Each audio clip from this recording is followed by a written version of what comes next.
What's up, humans? Welcome to the Human Music Podcast. I'm Luke Rain. My co-hosts are Tesco and Rip Kinney, and we are all music producers, artists, and producer coaches. This show is where we discuss all things music production and interview amazing creatives about their origins, their process, and whatever else comes up. This week is episode 104, How Do Music Producers Avoid Burnout?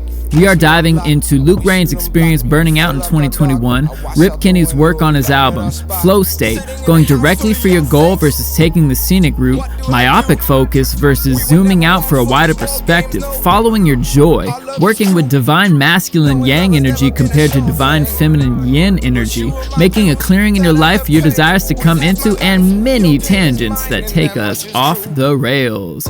The song of the week that you hear behind me was produced by me as Trap Jesus, Sam Shoemaker's It Could Always Be Worse, featuring Bobby Watkins. This one is about to hit 800,000 plays on Spotify, so go run that up and help us get over that landmark. It's one of my favorite tracks I've ever produced. A lot of emotion in that one of those sad jams. Please go support and support our sponsors, Dojo TV, free producer live stream classes from the Producer Dojo Senseis, Tesco's Patreon. Tesco has launched a Patreon channel where you can get educational content, access to his private Discord, track feedback, and private lessons.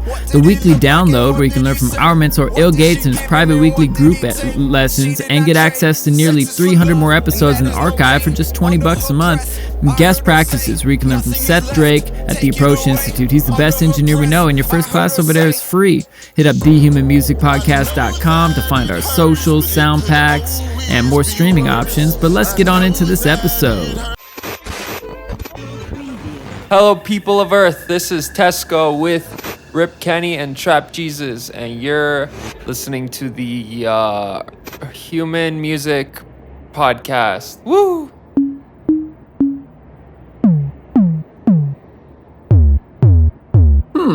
Human Music Podcast.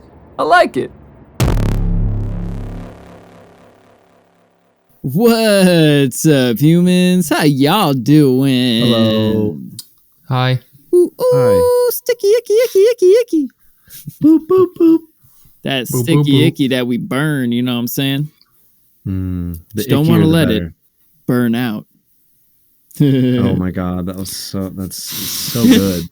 So good. All right. If you're listening at home, can you guess the topic of tonight's discussion? No fair, they already heard my intro that I'm going to record after You we said record many the words rest in of the this intro. podcast. I mean, who knows? Yeah, including True the that. title. That's true. And the description that I will write during the recording of this episode. So this should be a layup. Yeah. If you got this wrong, go study, do your research. Hit gotta be rewind. honest, if you didn't get it, I'd be disappointed in you. Just straight up. Yeah, back. We'll back do a this- break back like in this up to Dora 3 where she minutes. waits for the answer. I don't know who that is. Like what? Dora the Explorer? Oh, Dora the She's Explorer. like, where are we Oh. going? And then gives you time to respond. Yes. And just like, yes. good job, even if you got it wrong. Yeah. You know, is that one of those everybody gets a trophy kind of moments watching Dora the Explorer? Oh shit, that's probably where it started. Is that why boomers are mad at younger generations? Is that the culprit? I don't know. I feel like I watched Dora the Explorer when I was a wee lad, and I don't associate with the things that most people would say are wrong with the latest generation. But that's self-proclaimed. Maybe. See, that's True. what's wrong with True. this generation. No self-awareness. Yeah. It's true. I'm actually the problem. I am the problem. I embody all of the problem. And this loud, conflarned, newfangled music. All these screechy car alarm noises are screwing up my bluegrass music. Back in my day, we didn't have Pro L2. That's I pre-drop right there. I just still use Pro L. To be honest, I haven't gotten Pro L too. Wow, and his music is still loud, folks. It's like really loud. So I'm it's funny you mentioned that. I'm actually currently struggling with the fact that the bar that I set for loudness with the first song on the album is potentially too high. Like every song since then has been like, oh my god, this is, I can't get it loud sounding good but eventually These Rip Kenny luffs are too damn high. It's true. And so I thought, basically, there's two songs that I referenced for like how loud is as loud as you can go and still have it sound good. And one of them was like a Mefjus song, which is like the only kind of dubstep halftime thing that he's ever, to my knowledge, really done. It's called Physically, if you've heard it. And it's like on the meter that I used, it was like -2 luffs. Jesus fucking Christ, bro. And this other song, like from Sullivan King, that is like loud but also like messy-ish, was like -3. And I was like, okay, if I can get it to -3 in like the loudest part, I'll be happy. And so that's what I did for the first one. And but I thought it was more like -5 overall. Then when Alter came over, he's like, God, I feel like that track is really loud. I was like, really, I was studying that. I was like, God damn, it's so loud, but still so clear. And I was like, oh yeah, I mean, I was just referencing this and this. And then he put it through his meter, and the fucking Luff's peak in his meter was -1. And I was like, oh man, that might be too loud. Maybe. Have you guys seen that video by Dan Worrell called I Won the Loudness War? No, but I don't want to watch it right now. I wonder if it would be worth a share. I kind of don't want to, get us off track from our topic here, but he got his track to like +2.3 luffs. Oh my god! And what kind of song was it? It actually aesthetically sounds very cool. It utilizes all kinds of like clipping and distortion to break through that loudness. Is it sub heavy or does it have space? It is like a wall of just fuck you to the face. I'd love it. I feel going positive luffs is like the nuclear option in the literally. War. I didn't even know you could do that. He literally just does it in the video to show you like, I won the loudness war. Now y'all can stop, and no, I'm not gonna show you how. Oh my god, that's brilliant. Yeah. Like, don't try anymore. Like, I did it. I win. Sound design wise, though, it sounds really interesting. Like, I'm surprised I haven't heard more stuff that sounds like that. It's kind of fucked in an interesting way. It's worth checking out if you haven't heard it. Yeah. Man, I gotta say, I was watching some of those Baphometrics videos on like mixing for loudness and, using the clipping at the group stages and all that good stuff we're getting used to. And Baffy was pretty adamant about how, like, you know what? -7 is fucking fine. Like, why are you trying so hard to push it past that? It really is. And you know what's funny is I've noticed that the loud... Shout out Baffy. Dude, she's super smart. Amen. And so the songs that I've been putting out that are quite loud, I noticed Spotify turns them down more. So, like, it ends up sounding quieter next to other stuff, somewhat, right? Which I thought is hilarious. But when I play it live, it'll fucking smash. Absolutely crush people's souls. Yeah. But in a good way. Or just buy it on Beatport and fucking tear your speakers open. Just do it. Amen. All right, rip speakers. R.I.P. speakers, exactly. So, are we going to watch this other video, or are we going to talk about Burnout? Yeah, you want to hear this, or shall we? Now we're on topic of loudness, and this is good stuff too. Let's leave this as a tease. We should watch this video, but we should also do another discussion on loudness, because there's a lot to say on that topic and how it affects your music and what you should actually shoot for and why. Like, what kind of music do you make? All this stuff, like how the balance of your shit affects loudness in unexpected ways. Feel like that's a separate discussion. Maybe we should see about getting Baffy on the show for that. Yes. Now we're thinking. Somebody who really knows what the hell they're talking about and explains it extremely eloquently with visual aids. All right. So for those listening at home, do you still remember what our original topic was? See, now that's a fair question. Yeah. That was almost 10 minutes ago that I said the title of the episode. We'll wait. It's like Dora the Explorer.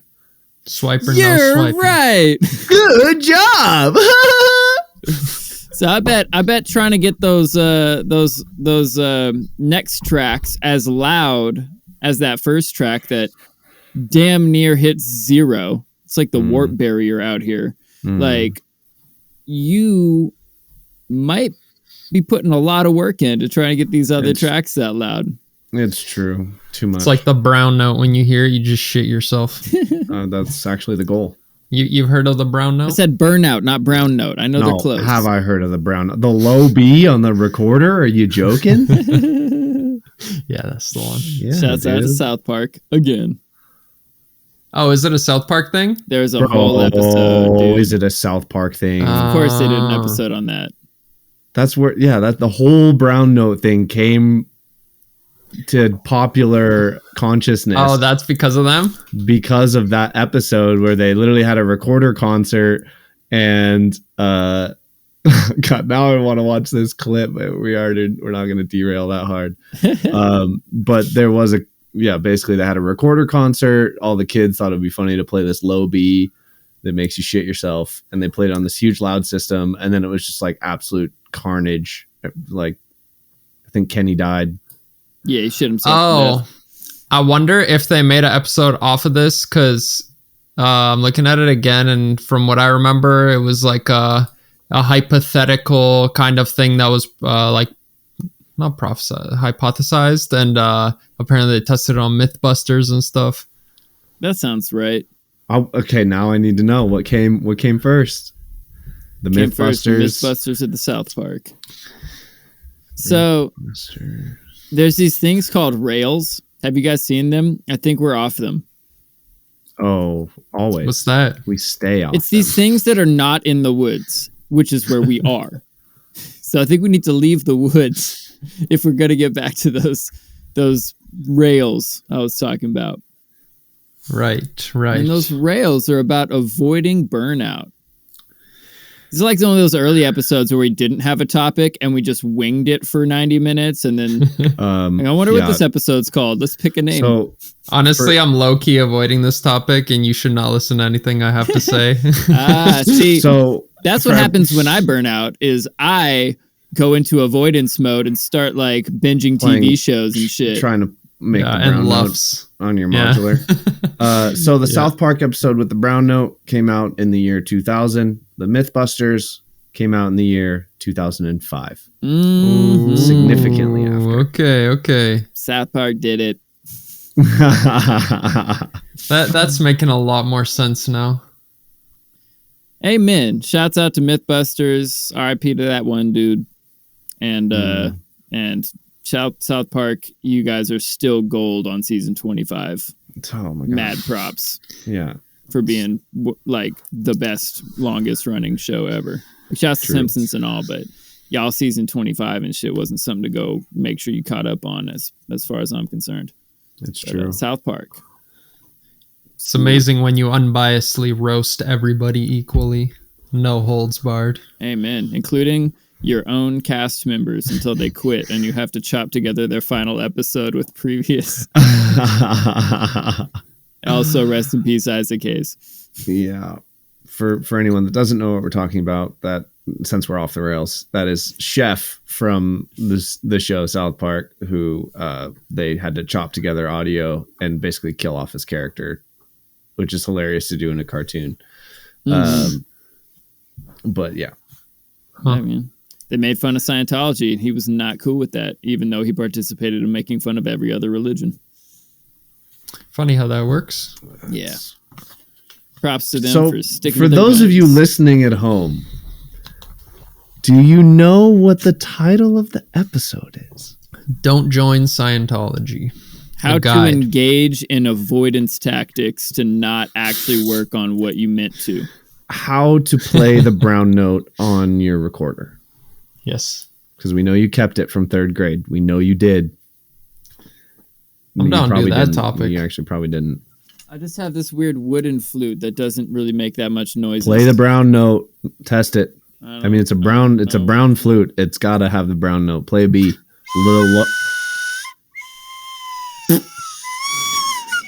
That sounds exactly like every recorder that I've ever heard ever. Yeah, pretty much every So finger good. position gives me a similar note, and if I blow with more force, I get like a slightly higher note, and if I like let my air flow abate, Yes. slightly lower note, but it's And mostly just like bending a guitar string. But if you, yeah. I'm sure if you master the baiting, then it will come a lot more naturally. Absolutely, The best part right about the now I'm only a recorder- junior baiter. I'm a baiter in training. Is that Someday I will be a master. It'll baiter. come. It'll come. the best part about the recorder is that pretty much no one can actually nail the pitch of the note you were trying to play. So you expect a third grader to play that shit with any fucking recognition of pitch? Every recorder needs to come with auto tune. Yeah, for real. Recorder edition. The Antares Recorder Edition. Yeah, absolutely. So last year, like last spring especially, I was like really working hard on a whole. This is batch the of episode songs. now, by the way. So just like Just so for you- every- Love the Everybody- segue. yeah. Let's just rip the Band-Aid off. So I had like 20 songs I was working on. I was working my ass off on them, doing as many like drafts as I could. I basically wasn't listening to other music at all. I was just like slamming draft after draft, getting feedback, new draft, and working on all these tunes so hard to the point where I realized I hate all these fucking tunes and myself. And Raise I don't your even hand at wanna home make if you can music relate. anymore. Yeah, a lot of hands shot up. Yeah. all of What's them. up? Yeah, yeah. That was kind of a ridiculous moment for me because I had like been training myself to be able to work more, be able to work longer, work harder, you know, like get more done. And it ended up in this moment where I wasn't getting shit done because I was just spinning in circles on the same batch of songs, and none of them actually got done last year. Not a single one of those tunes got finished. And I stopped working on them right about summer solstice, actually, which is, you know, fun, like a nice halfway mark of like when I was like, I give up. I'm fucking exhausted. I guess, okay, the only song that did get done was that I Love You Like remix that is actually out on the Dojo label, but I had done a lot of the work on that song and got it accepted to that cipher or that EP before the year started. So for all the songs I started and worked on last spring didn't get finished until actually last night. I got some new drafts of the two that I had made with Shoes. Shouts out Shoes. He was here last night in town in Seattle. Yeah, we got to hang out and eat some tacos and work on some songs, and that was a blast. But yeah, like I like painted myself into a corner. I slammed my head into a brick wall limiter more times than I needed to, and I lost all perspective on my songs. I burnt out, and I decided that I just needed to not listen to any of those songs for many months, and I did not. And I decided I needed to change. And right then, I started all of a sudden getting offers to DJ again, which was awesome because I really enjoyed those DJ gigs. I was able to kind of jump into other people's music again in a way that I hadn't really done in COVID, like really listening to music, categorizing music, spinning music, seeing how other people on a dance floor reacted to music, and like really helped me regain my perspective. And actually, I've noticed it's changed my tastes a lot. Like I was like really going for this like kind of like harder, aggressive sound, and I realized that's not what I'm best at, and it's not really what I want to bring, and it's not really what I want to spin more often than not. And so, thanks Burnout for pushing me to the breaking point, and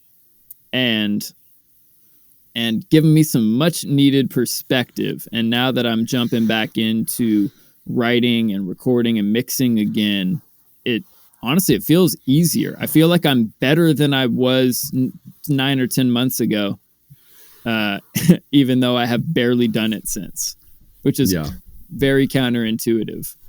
That's the catch-22 with Burnout, is that like the more you try and push and force against that brick wall limiter, if you get to more than 6 dBs at gain reduction, the result is going to be less than ideal no matter how much more you push that limiter. Like it's just it like even though you're like, oh, if I just do even more, it'll be good. It just doesn't work out that way. And I mean, it is what it is. I mean, over the past year, you've played a lot of shows, by the way. Yeah, played a lot of sets. And I think that, you know, one of the things that the pitfall of the mind regarding burnout is that, like, if I don't push and like continue to push and even push harder, then like all of the stuff that I'm working towards will not materialize in any way.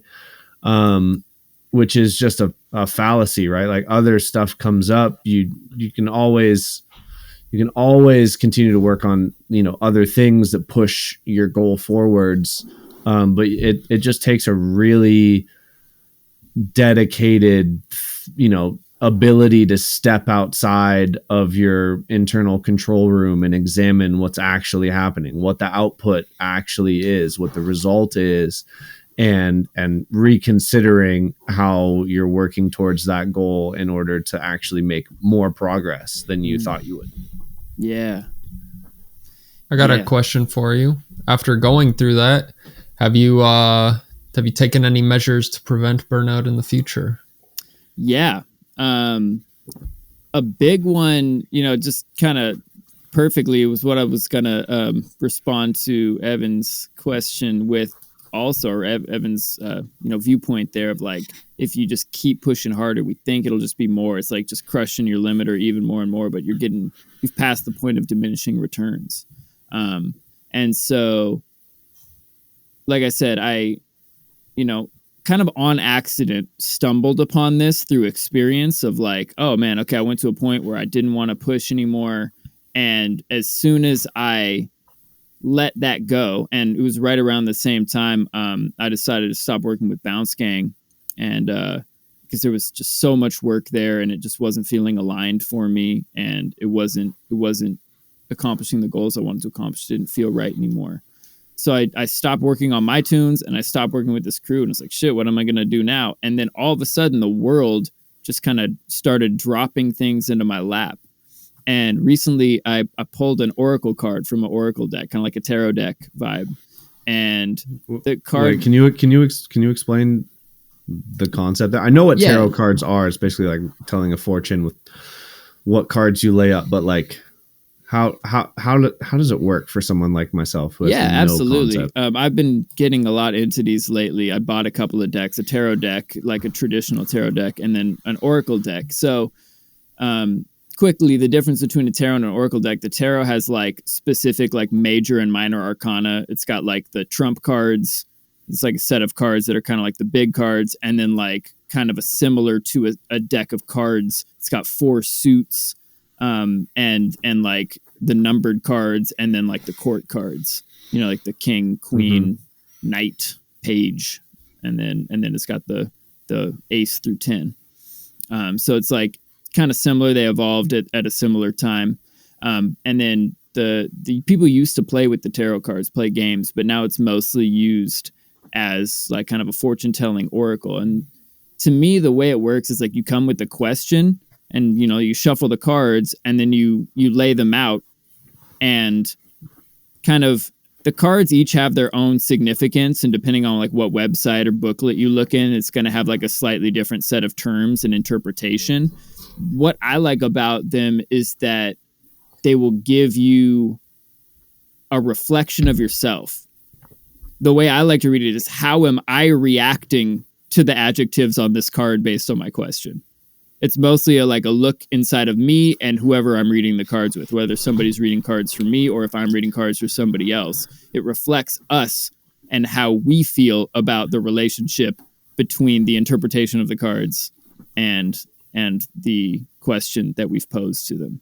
Yeah, I'm glad you mentioned that, because I definitely feel like for a lot of stuff, you know, stuff like that like just helps you get insight into, you know, it provides an answer in like layman's terms, kind of, but air like truly the answer is the fact that in the moment that that thing gives you the answer, you actually know the answer for yourself already.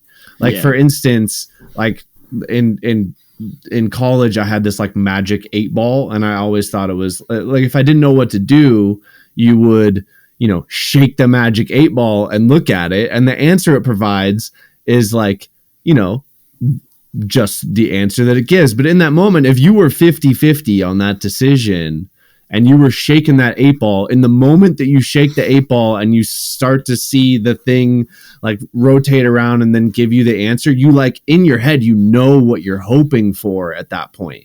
And they're like, regardless of the answer, now you actually have your direction, which I think in and of itself has value. Even if you think anything like that is just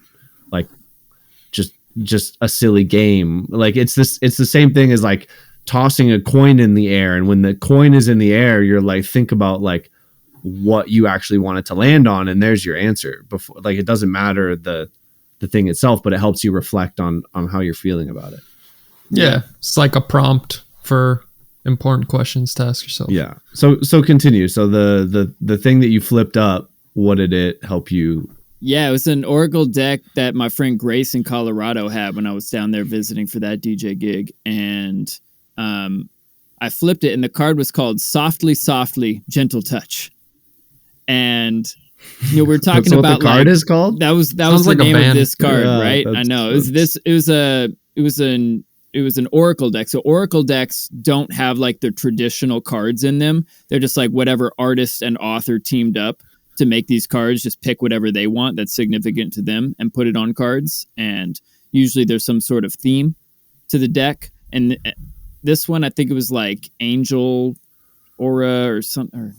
I don't really know. I don't really remember what the deck was called off top, but I remember the card very well. It was called Softly, Softly, Gentle Touch. And it was just like reading me my last 10 months. It was like, you tried so hard, like working with this like really like masculine, like yang out of the yin and yang type energy that's about like go get it and crush your goals and work as hard as you can and no sleep and like working as hard as you can. And it's good that you did that because it was important for you to understand that and have those skills. But now is not the time to keep pushing on that type of energy. It's better to like move with this yin energy, the like divine feminine energy. And that energy is all about creating a clearing in your life for what you want to have in your life. And then inviting that thing in. And like, it just like kind of clicked all this stuff over the last 10 months where it was like, oh, I was working super hard in this team. I was working super hard solo on my music. And I burnt out on both things, pushing more and more and more and more. And I had to stop. And then as soon as I made that clearing by taking those things that weren't serving me out of my daily schedule, all of a sudden the world starts popping up with like, hey, do you want this DJ gig? Hey, come to this community event. Hey, you met all these people. Hey, they asked you to do another DJ gig. Hey, come to this party. Oh shit, you really like this kind of party. Keep going to those. And it was just like thing after thing. And it's just like effortlessly, all this stuff fell into place. That same, community that I stepped into with all that stuff, like led to me going on that Mexico and Guatemala trip and the Colorado trip that I just took, like, and it just keeps leading to more and more of itself. Like, I just got recently invited to play at a couple of small festivals out here. And speaking of festivals, Any Patch of Grass that me and Evan went to last year, I just got hit up by the folks that run the Clarity Clearing, the chill out zone. They want me to do a workshop and like help and host an open mic event at the Clarity Clearing. And I get a free ticket to that festival. So it's just all of a sudden, like boom, boom, boom, boom, boom. All these things are coming in because I keep focusing on cutting out what's not serving me. And then kind of like effortlessly, these other things are coming in. Now, there is still places where I got to put an effort, like to write this workshop and to, like, I've still got to like write music, but I also noticed that when I stopped focusing so hard on like trying to be the craziest producer, and I'm glad I did that because I really ran myself through the ringer of like engineering and, composition and trying all these different things to see what worked for me. But now that I've come back around to writing again, it's more about like inspiration and collaboration and following the thread of something in the moment using flow state, as opposed to like, nah, I started this song, so I just got to keep pushing on it until it's done, even if I don't really like it, which I'm realizing I was doing a lot of back then. And so, you know, sometimes I think one of the things that I've learned through this is like, sometimes you're going to burn out on shit, but like, instead of getting super mad about that, like ask yourself, okay, awesome. Like, what lesson is the world teaching me? I picked a path. I went on it. It was really hard. I didn't enjoy it. What can I learn from that? What can I not do? And it was a very long answer to your question, Tesco. But I think like focusing on what actually brings me joy and which parts of the process are like the most beautiful to me, focusing on what the universe is presenting me instead of like trying to make it happen my own way with blinders on. Like, I feel like I took these blinders off and then all of a sudden there was all these possibilities that have actually helped me move forward faster and easier by like, you know, taking the scenic route instead of like trying to go straight over the mountain, the steepest direction. Yeah. And I think probably the golden question that everyone listening to this is thinking is like, but like, what if my goal is directly oriented on these things that I'm working on, and does that then feel like am I quitting on this thing by trying to let off the gas pedal a little bit? And I would say that everything that you've just said kind of hammers home the fact that that's potentially not the right way to look at it, right? Like zoom out a little bit more, think about really what your goal is, not the specific outcome you thought your goal would materialize as. And like for you, I don't want to put words in your mouth, but I would assume it's like, you know, continuing to push a music career forward and be able to play and have fun, you know, presenting music to people. And in the end, like being able to just bring people together and play music. Right. And like for you, it probably, when you were in the middle of that period, felt like finishing and releasing music was like the only way that was going to happen. And then as soon as you were able to kind of let off that pressure a little bit, other opportunities presented themselves that ended up pushing that real goal forwards a bit more. Would you say that that's fair? 100%. Yeah. Yeah. Those words can go in my mouth. That's okay. Yeah. They taste good. I have an alternate example from my own life that presents, you know, for the type of person that was thinking that kind of thing, which I, you know, is very natural. Like I myself, like trying to finish this album. So like that was like the macro concept that Luke provided. Like this is a slightly less macro, but you know, still applicable, right? Like trying to finish this album. It's something that I've already started. Like I know I'm going to finish it. Like it has to get done. There's no, it's not like I'm just, my goal was to just release music and like, that's it. Like the album has to get done. Right. And now I'm in this part where it's just finishing and mixing and engineering stuff. And like, it is a bit difficult for someone like myself who the joy in this process derives from the creation, right? Making a new song that excites you, like just having that draft that you listen to at the end of the night and you're like, oh my God, like this is so fun. Like, I can't believe that this came out in a session, blah, blah, blah. And switching from that into basically cutting off that faucet into this all has to get done. There's these deadlines, like go. I found that there are days in which I am able to push through and really be productive on that stuff. And then there's other days where it feels like I'm pushing on that thing all day and I just am not in the headspace to do it efficiently.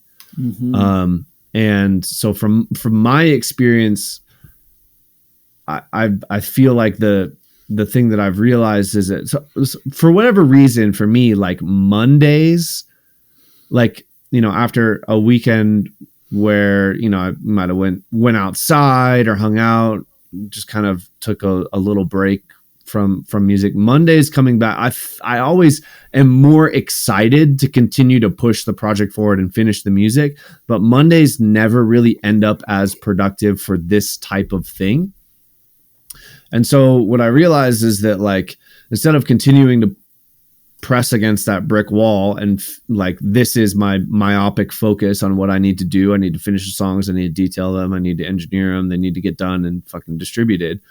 Like, there's other stuff about this journey that is still beneficial to do on those days where, like, you even in the concept of an album that is not necessarily like the thing that you're working on, right? So like, there's still in this mode where I like shut off all the creativity and like, okay, you just need to finish this, like allowing that, like not putting the pressure on that day where you realize it's noon, you've been working since 7 a.m.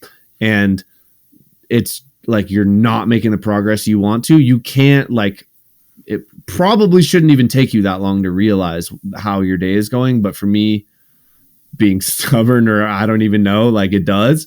And I'm like, okay, fine. Like, A, there's other stuff in your life that you need to do. You could do that. Or B, just like just turn on the creative outlet, like just a little bit. Like, you need to practice guitar anyways, like pick up the guitar for 15 minutes, kind of refresh yourself, do something else. And then you realize as soon as you get in the flow of doing something else that you enjoy, coming back to that thing at, 4 or 5, all of a sudden you made all the progress you wanted to make in that 8-hour day in 2 to 3 hours or whatever it is. It's like, you like just necessarily pushing so hard on that one thing, even though that thing has to get done and there's no way around it. You can approach it from a different way that refreshes you to actually be more productive on that thing. Do you guys feel the same? Have you experienced that? Yes. And I wish I was better at implementing it, to be honest. But Me too. Yeah. I can sit here and pretend like I'm great at it. But like I said, like, even sometimes it's like the whole day goes by pressing on that thing and it still hasn't happened. And I'm just like, oh, I feel like a failure. Like that, those days do happen.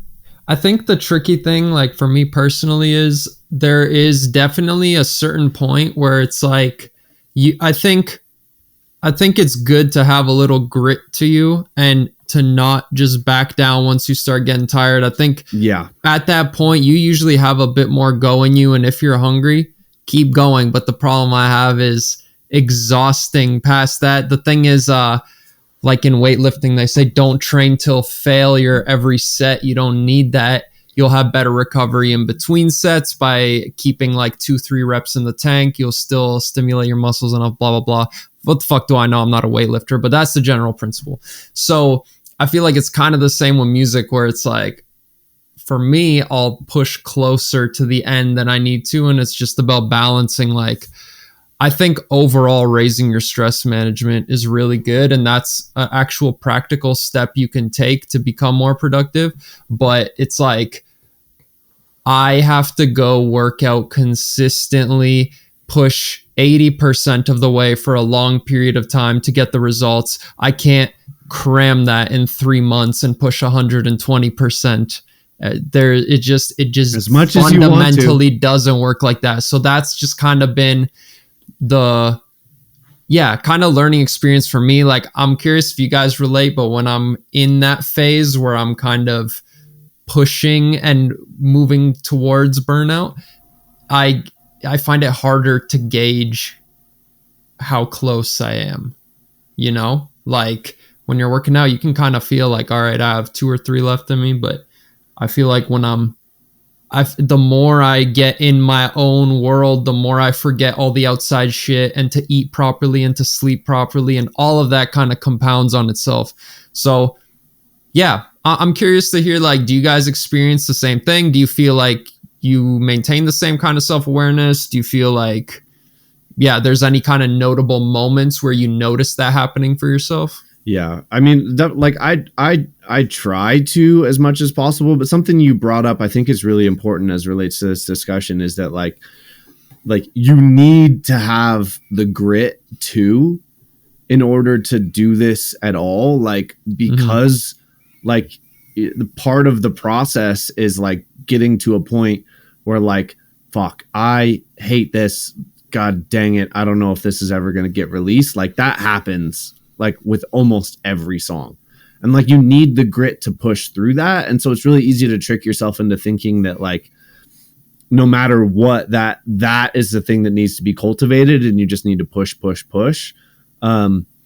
like I totally agree, like the type of personality, I think you and I are similar on that, where like you can push into that harder, and like you think you have the ability to just break through it at all times, but you do sometimes.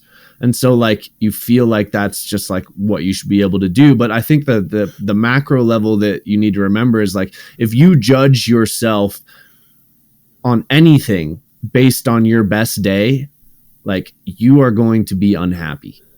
Yeah. You just can't expect that from yourself every day. And from someone like you or I, or I'm sure Luke, you're the same. Like if you think that your best day mixing something that went really great and you almost got the whole song mixed in one day is like your standard, like the next time you just brick wall into something and spend 8 hours EQing a snare, you're gonna feel really bad about yourself. And I think that the same concept is true, where if you spend 8 hours EQing the snare, where you fucked up is 15 minutes into that, where you should have just picked a different snare. I was thinking that same shit, man. or layered something else in there to solve the problem, right? Like the grit sometimes blinds you to the real problem, because you're like, no, I have the skills to polish this turd. Like I should be able to do it. I'm going to continue working on it. And you're like,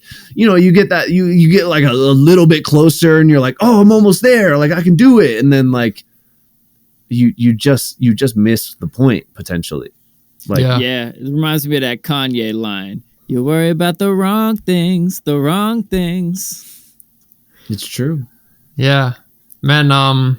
One thing, I guess, kind of on this point too, but something I've been trying to be more mindful of this year to kind of combat that and avoid burnout is embracing more uncertainty. And it's still really hard for me, I'm not gonna lie, but the idea of like, I can bring my ideas into tomorrow, but tomorrow is also gonna bring me something that I have to deal with.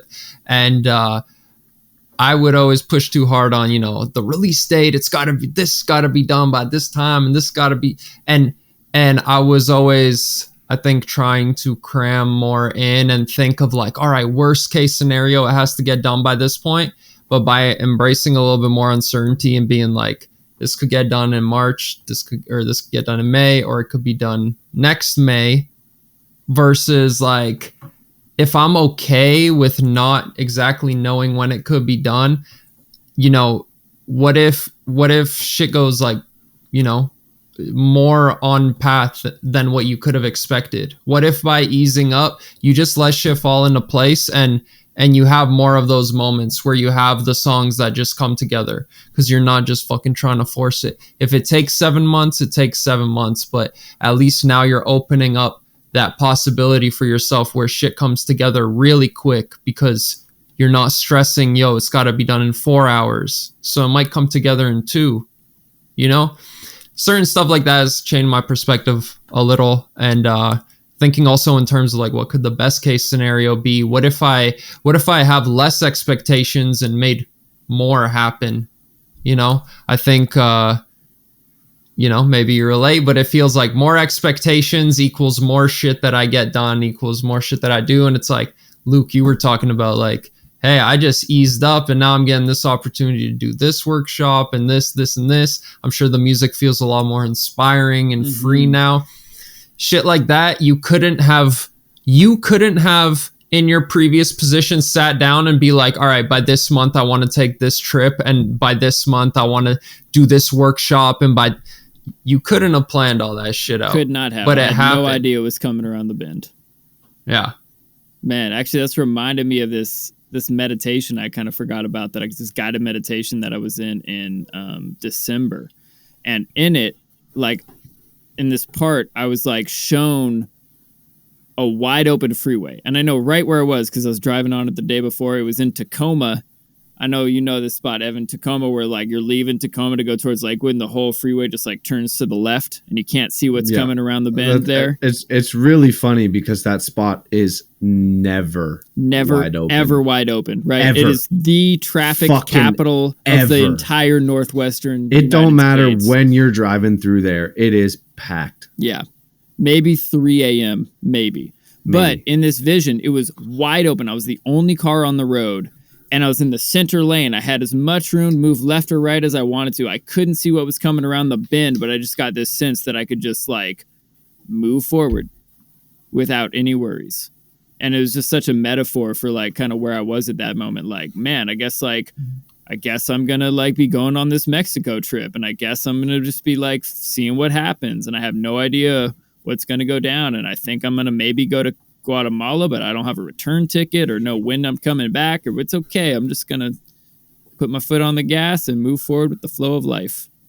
And, you know, even if you can't see where you're going, allowing the universe to take you there, allowing that, you know, allowing the flow of the world and allowing yourself to change plans from what you thought you were doing when it becomes clear that what you thought you were doing isn't making you happy or actually having any progress. And to like talk about what you were just saying, Tesco, about like that feeling that like having more expectations mean we'll get more done is an assumption.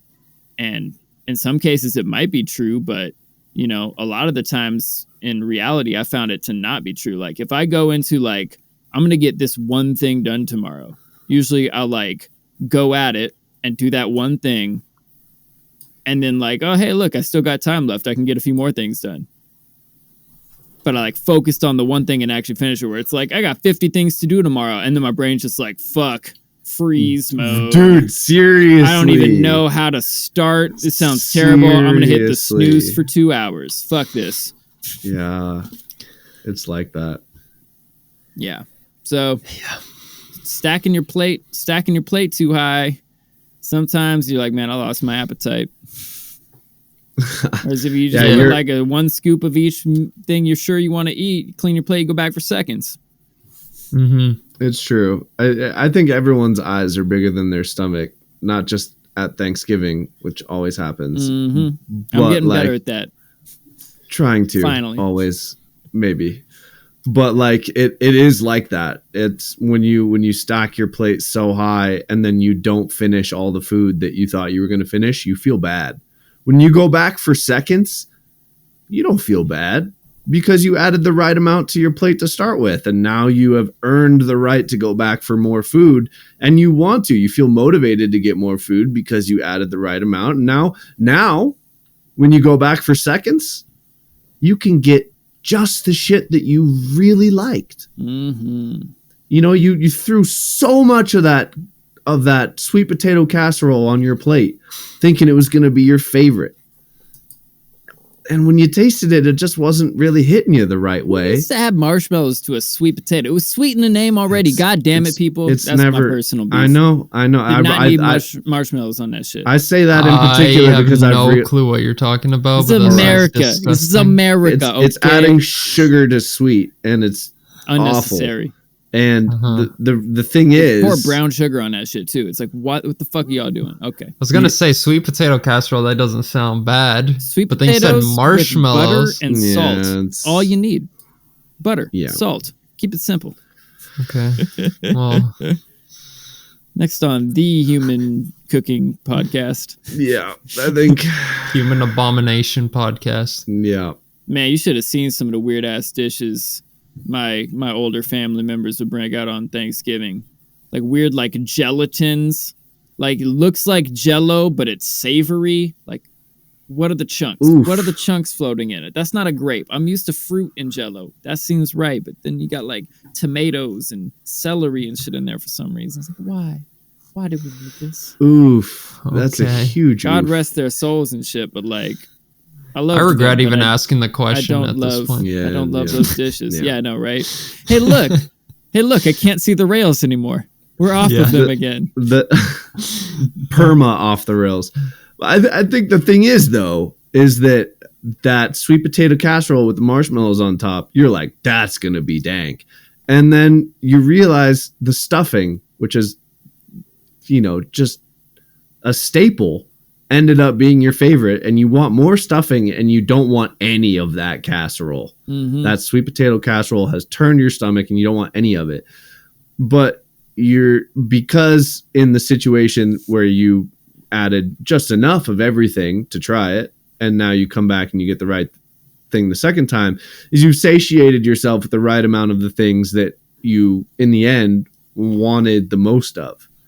And that is also true because in your brain, just like your eyes are bigger than your stomach, you take and you want all of this stuff to get done. But then you forgot that, like, maybe there's one part of this that actually was way more important than the rest and that feels better to do today. And you could have made a lot more progress on that thing that ultimately does still matter to you a lot if you didn't try and stack your plate so full, right? And I think that's kind of the genesis of this whole conversation. Yeah, I love how you brought that metaphor home. We found the rails. That was beautiful. Well, like we do. We stay off the rails, but somehow they always come back into view. Yeah, it's just I just witnessed a train in my mind just flying out of the woods and leaping into the air off some weird outcropping of rock and then somehow miraculously landing right on its tracks. And just straight on it. The woods part and it lands right back on the tracks. We need to get an animator. I know, right?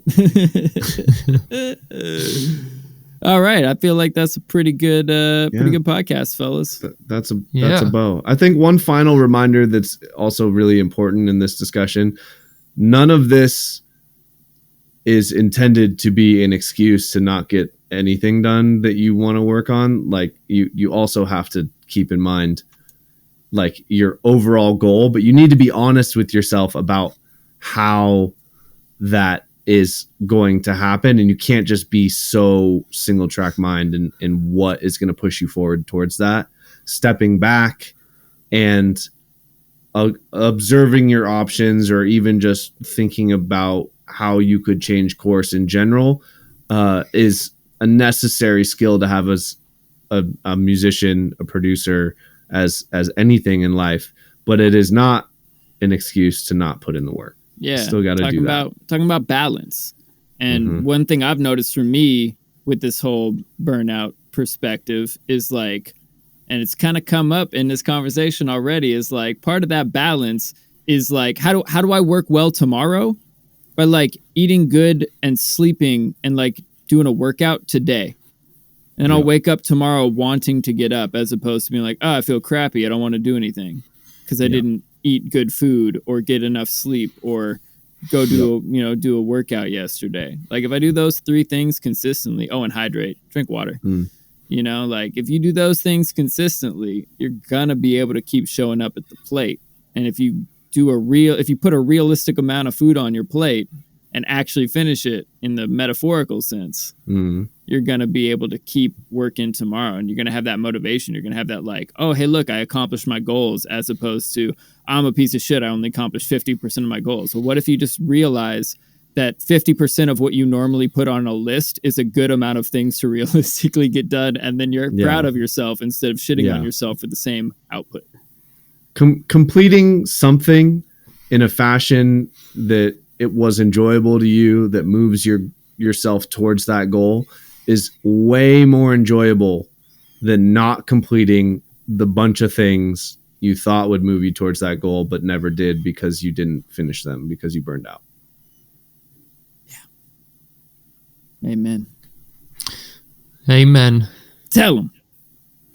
So on that note, let's give them a little peace. And a peace among words. Peace among words.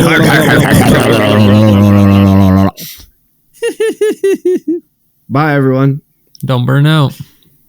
Or do, and then unburn. Yeah. Unburn in. Burn in. Peace among worlds. Yeah. I like it.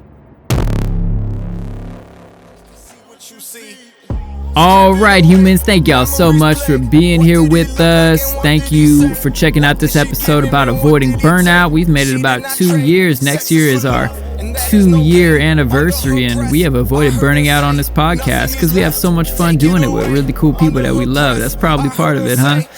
Make sure you visit thehumanmusicpodcast.com so you can go follow us on all our socials, tell your friends about us. You know, if you like what we're doing and you tune in every week, you know somebody else that would. Give us a post, give us a shout out, give us a retweet. Shouts out to our sponsors, Dojo TV, free producer live stream classes from the Dojo Senseis. And we do a live stream of this broadcast every other Tuesday at 6 p.m. There's so many good shows on there. Go check it out. Tesco's Patreon. Tesco has launched a Patreon channel where you can get educational content, project files, behind the scenes footage, access to private Discord, track feedback, and private lessons. Go support the boy Tesco. The weekly download where you can learn from Ill Gates and his private weekly group lessons and get access to over 250 more episodes in the archive for just $20 a month. And guest practices where you can learn from Seth Drake, the best engineer we know, over at the Approach Institute. And your first class is free. Now that song of the week is Sam Shoemaker featuring Bobby Watkins. It Could Always Be Worse. Produced by who? Your boy me, Trap Jesus. And like I said, that track is coming up on 800,000 spins on Spotify. So go over there, put it on loop a bit, help us cross that mark. And there's also a really dope YouTube video that our friend of the podcast has been on twice now. Alter actually shot and directed and edited. It's super dope. They are a great team. They're actually making music together, Sam and Alter as well. So make sure you go support that and them. And yeah, till next week, y'all. Peace and peace among worlds.